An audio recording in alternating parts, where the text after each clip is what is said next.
Hello friends, welcome to my channel Raji Kalyan 9488 మురుకుల లడ్డు ఎలా తయారు చేసుకోవాలో చూద్దామండి. చాలా సింపుల్, ఇది స్నాక్ ఐటమ్. నేను 1 కప్పు మురుకులు తీసుకున్నాను, 1 కప్పు బెల్లం కూడా తీసుకున్నాను. కొద్దిగా వాటర్ పోసుకుని, మనకి పాకం ఏమీ ఎక్కువ పట్ట అవసరం లేదండి.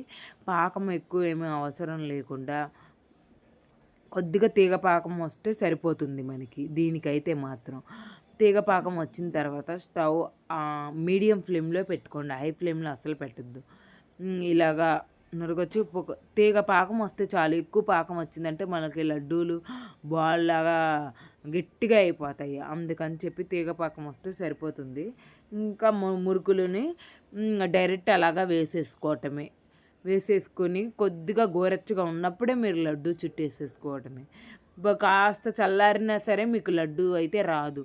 అందుకని కొద్దిగా చల్లారకుండానే అలా లడ్డు చుట్టేసుకోవటమే. నేను వేడిగా ఉందని చెప్పి కొన్ని చుట్టాను, ఇంకా మిగిలిన కొన్ని అలాగా ఉంచేసేసాను. పిల్లలు ఇలాగ ఫ్రైగానే చక్కగా స్పూన్తో తినేసేసారు. మీరు కూడా తప్పక ట్రై చేయండి. Please like, subscribe my